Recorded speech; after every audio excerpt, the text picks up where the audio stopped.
అందరికీ నమస్తే అండి. Welcome to Yog stock. Thank you for supporting my videos. ఎవరైనా నా ఛానల్‌కి ఫస్ట్ టైమ్ వచ్చినట్టుంటే ప్లీజ్ సబ్స్క్రైబ్ చేసుకోండి. అలాగే నేను పెట్టే వీడియోస్ కనుక మీకు నచ్చితే ఎవరికైనా ఒక నలుగురికి షేర్ చేయండి.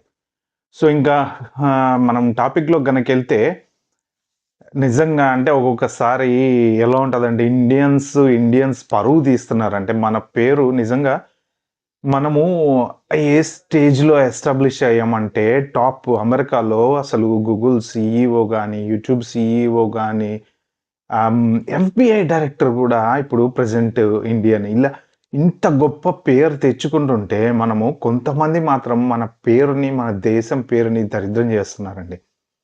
సో, అందరూ ఇప్పుడు ఫారెన్‌కెళ్ళి వాళ్ళేం జెప్తున్నారంటే, "రండ్రా నాయనా చక్కగా వీసాలిస్తాం, జాబులు జేసుకోండి, టాక్స్ కట్టండి, ఇల్లు కొనుక్కోండి, కారు కొనుక్కోండి. ఎటువంటి క్రిమినల్ బ్యాక్‌గ్రౌండ్ లేకుండా మీరు ప్రశాంతంగా ఉండండి, మమ్మల్ని ప్రశాంతంగా ఉంచండి" అని జెప్పి చెప్తుంటే, మనోళ్ళు మాత్రం చెయ్యని ఎదవ పని లేదు. ఎక్కడ జూసినా అక్కడ యూఎస్ అనే గాదు, యూకే అనే గాదు, ఎక్కడికి పోయినా ఏదో ఒక లూప్ హోల్ ఎతకటము, డబ్బు సంపాదించాలన్న ఆత్రం కోసం చేసే ఎదవ పనులలో దొరికిపోవడము. అసలు ఒకానొక టైంలో యూకేలో మీకు తెలీదండి, చదువుకోవడానికొచ్చిన స్టూడెంట్స్ గూడా 2 గదులు ఇల్లు తీసుకొని కాలేజీ ఓపెన్ జేసేసి, దాని మీద వీసాలు అప్లై జేసేసి, ఐడీ కార్డులిచ్చేసి, చివరకి ఈ వీళ్ళు చేసిన ఎదవ పని వల్ల పెద్ద పెద్ద యూనివర్సిటీలు గూడా ఎప్పటినుంచో పేరున్న యూనివర్సిటీలు గూడా ఫ్రాడ్ కేసులలో మూతపడిన రోజులున్నాయి. అంటే మనోళ్ళు సిస్టమ్‌ని యూజ్ జేసుకోమంటే అబ్యూజ్ జేస్తున్నారు. ఎందుకలా జేయటము? 4 జాబులు జేయటము, 5 జాబులు జేయటము, డబ్బులు, కక్కుర్తి, ఆశపడటము. అరె జెన్యూన్‌గా ఉండండిరా బాబు అని జెప్పి గవర్నమెంట్‌లు జెప్తున్నాయి. సో, ఇప్పుడు ఈ స్టోరీ అంతా ఎందుకు జెప్పాను అంటే, కెనడాలో ఒక ఐదుగురు ఇంతకుముందు నేను ఒక వీడియోలో పెట్టాను గదా! షాప్ లిఫ్టింగ్ అని. షాప్ లిఫ్టింగ్ అంటే జనరల్‌గా ఏదో బ్రెడ్ దొబ్బామా, లేపోతే పాలు దొబ్బామా, లేపోతే చిన్న తినటానికి తిని వీళ్ళు ఏకంగా లిక్కరే అండి. దగ్గర దగ్గర ఒక $500,000 అంటే మీరు ఒక 300,000 కన్నా అబోవ్ అన్నమాట. అంత లిక్కర్ బాటిల్స్ ఈళ్ళు కొట్టేశారు. వీళ్ళు ఐదుగురు కలిసి ప్లాన్ జేసి 2024 నుంచి మొన్న ఫిబ్రవరి 2025 వరకు 1 ఇయర్‌లో దగ్గర దగ్గర వీళ్ళు స్టోర్‌లకెళ్ళి అన్ని చోట్ల ఒక గ్రూప్ ఆఫ్ 5 పీపుల్ అన్నమాట. అందులో అజిత్ కుమార్ అని ఒకతనున్నాడు. సో, మిగిలినోళ్ళంతా నార్త్ ఇండియన్స్ ఉన్నారు. ఐదుగురు కలిపి ఈ ఐదుగురు ప్లాన్ జేసి తెలివిగా మళ్ళీ కొట్టేయడానికి గూడా వీళ్ళకి ఒక ప్రాపర్ వేలో అన్నమాట. దొరకకుండా $3,00,000 పైన $3,00,000 పైన వీళ్ళు బాటిల్స్ కొట్టేస్తా వచ్చారన్నమాట. అంటే మొన్న వీళ్ళు పట్టుకొని పోలీసోళ్ళు వాళ్ళని ఇన్వెస్టిగేట్ చేస్తే తెలిసిందేంటంటే 1 ఇయర్, 1½ ఇయర్ నుంచి వీళ్ళు చక్కగా ఈ పని జేయటం, ఇవి తీసుకెళ్ళి బయట అమ్ముకోవడం. అంటే ఎంతకు దిగజారిపోయారంటే ఇప్పుడు ఎవరైనా గానీ రేపొద్దున ఇప్పుడు ఇది పెద్దదవుతదిగా మ్యాటరు. పెద్దదైతే రేపొద్దున మనం ఎవరన్నా స్టోర్‌లోకెళ్తుంటే ఎలా జూస్తారు మనల్ని? అందరిని దొంగల్లాగే జూస్తారు. ఒక నలుగురు కలిసి దొంగతనం జేస్తే, ఆ నలుగురిలో ఒక అమాయకుడున్నా సరే వాడు దొంగే. సో, అలా అయిపోయింది పరిస్థితి. ఇప్పుడు వీళ్ళు స్కామ్ గూడా ఎలా ప్లాన్ జేశారు అంటే, వీళ్ళది ఒక ప్లాన్ అన్నమాట. ఈ ఐదుగురిలో ఒక ఇద్దరేమో ఎళ్లి స్టోర్ ఎంప్లాయీస్‌ని పరిచయం జేసుకొని వాళ్ళతోని మాట్లాడుతూ ఉంటారంట. వాళ్ళని తెలివిగా ట్రాప్ జేస్తూ ఉంటారంట. అలా మాట్లాడుతూ ఉన్న టైంలోనే వీళ్ళెళ్లి ఈ బాటిల్స్ అన్ని దొంగతనం జేసేసి బయటకి తీసుకెళ్తా ఉంటారంట. అసలు మనోళ్ళు ప్లాన్‌లు ఎట్లా జేస్తారో, ఎట్లా దొంగతనాలు జేస్తారో, ఎందుకు జేస్తారో నాకర్థం గాదు. ఇప్పుడు ఇది పెద్ద న్యూస్ కోడై కూస్తుంది కెనడాలో. దీనివల్ల నష్టం ఏంటి అంటే ప్రతి చోట ఒక ఐడెంటిటీ క్రియేట్ అయిపోతది. మనోళ్ళెళ్లి పెద్ద పెద్ద సీఈఓలయ్యి, పెద్ద పెద్ద కంపెనీలు పెట్టి ఎంతోమందికి ఎంప్లాయ్‌మెంట్ ప్రొవైడ్ జేసి చేస్తంటే ఇట్లాంటోళ్ళ వల్ల మన పరువు పోతుంది. సో, చాలా చోట్ల స్కామ్‌లు వీసాలు అప్లై చేసే చోట్ల స్కామ్‌లు. ఇప్పుడు హెచ్-1బీ వీసా ఇంత దరిద్రంగా తయారు కావడానికి కారణం ఏందంటే, ఒక్కడు 25 అప్లికేషన్‌లంటండి. లాస్ట్ ఇయరో, అంతకుముందు ఇయరో ఏదో చూసాను నేను. 25 అప్లికేషన్స్ ఏసాడంట. అంటే మిగిలినోళ్ళంతా నీ 25లో ఒక 4, 5 పికప్ అయినాయనుకోండి. మన దగ్గర వైన్ షాపులకేస్తారు చూసారా? మన లాటరీ. ఆ టైప్‌లో ఒక 4, 5 పికప్ అయితే, నువ్వెళ్ళేది ఒక్కడివి. నీకు 4 పికప్ అయినాయి.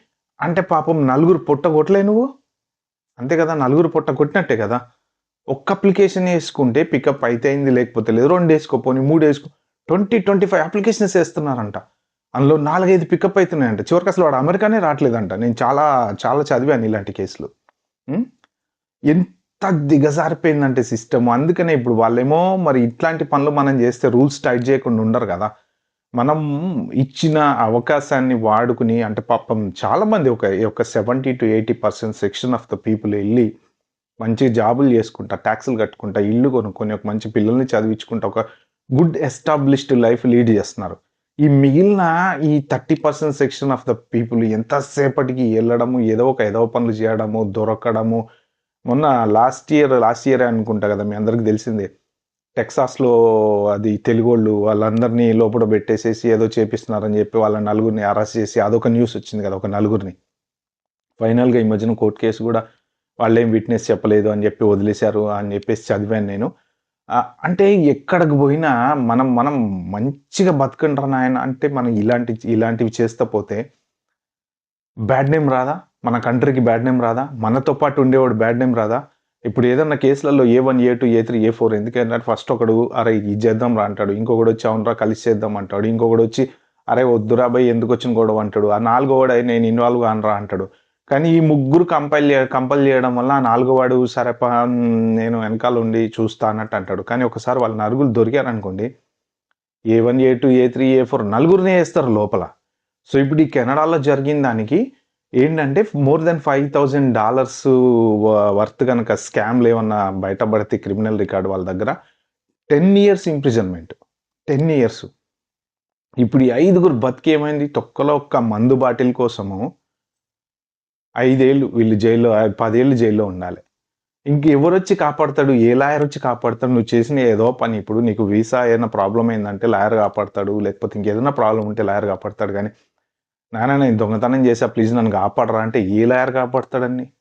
కాపాడడానికైనా సిగ్గనిపిస్తది కదా! ఇలాంటోళ్ళని. సో, వీళ్ళ వలన జెన్యూన్‌గా బతికే వాళ్ళ పరువు పోతుంది.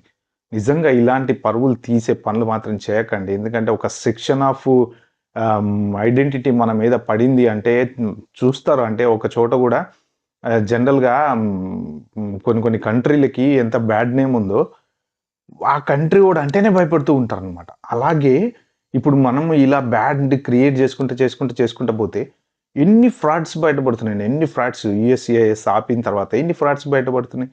వాళ్ళు నిన్న ట్రంప్ చెప్తా ఉంటే దగ్గర దగ్గర ఇది 350 సంవత్సరాల నుంచి వాడెవడో పెన్షన్ తీసుకుంటున్నాడట. మన అమెరికా పుట్టే 200 ఏళ్లయితుంది. వాడు ఇంకా మన అమెరికా కన్నా ఓల్డు అంటే అన్ని స్కామ్‌లున్నాయి. అలాంటి స్కామ్‌లన్నీ ఇప్పుడు ఒక్కోటి బయటపడుతంటే, దాంట్లో మొన్న మన ఇండియాకి గూడా డబ్బులిచ్చారంట. ఏది పార్టీలప్పుడు, ఎలక్షన్స్ అప్పుడు అందులో మళ్ళా ఒకామె తెలుగామె పేరు బయటికెళ్ళింది. అది పెద్ద న్యూస్ అయింది. మహేష్ జెఠ్మలాని ఆ ట్విట్టర్‌లో పెట్టి ఆమె మీద ఎంక్వైరీ చేయండి అని జెప్పేసి ఎక్కడ బోయినా మనోళ్ళు పేరు హైలైట్ అయితే ఇట్లా క్రైమ్ రికార్డ్స్‌లలో రేపొద్దున ఫ్యూచర్‌లో అందరికి చాలా ఎఫెక్ట్ అవుతదిది. మంచిగా కష్టపడి జెన్యూన్‌గా బతికే ఫ్యామిలీస్ కూడా ఎఫెక్ట్ అవుతది. ఎందుకంటే ఓ 10 మంది దొంగలు ఒకే కమ్యూనిటీ వోళ్ళుంటే వేరే వాడిని గూడా అలానే చూస్తూ ఉంటారు. ఇప్పుడు రేపు పొద్దున ఇప్పుడు కెనడాలో ఇది న్యూస్ ఎంత వైరల్ అయిపోతుంది రోజు రోజుకి ఆళ్ళు జైల్‌లో పెట్టిన తర్వాత ఒక 3 నెలలకో, 4 నెలలకో మర్చిపోతారు గానీ, చూసినంత కాలం ఇప్పుడు సడెన్‌గా ఎవడన్నా మనం స్టోర్‌లోకి పోతుంటే అక్కడ కూర్చొని సెక్యూరిటీ వాడు మానిటర్‌లో ఇట్లా చూసేవాడు మనల్ని చూడంగానే అనుమానపడతారు గదా! సో ఫ్రెండ్స్ నేను చెప్పదలుచుకుందేంటంటే ఎవరైనా సరే మనం ఇలాంటివి చేయకుండా ఉంటేనే బెటర్. మనకిచ్చిన విదేశీ అవకాశాన్ని మనం కాపాడుకొని ఓ రూ. 4 సంపాదించుకొని మన పిల్లల ఫ్యూచర్ మంచి సెక్యూర్ చేసుకోవటం మన బాధ్యత.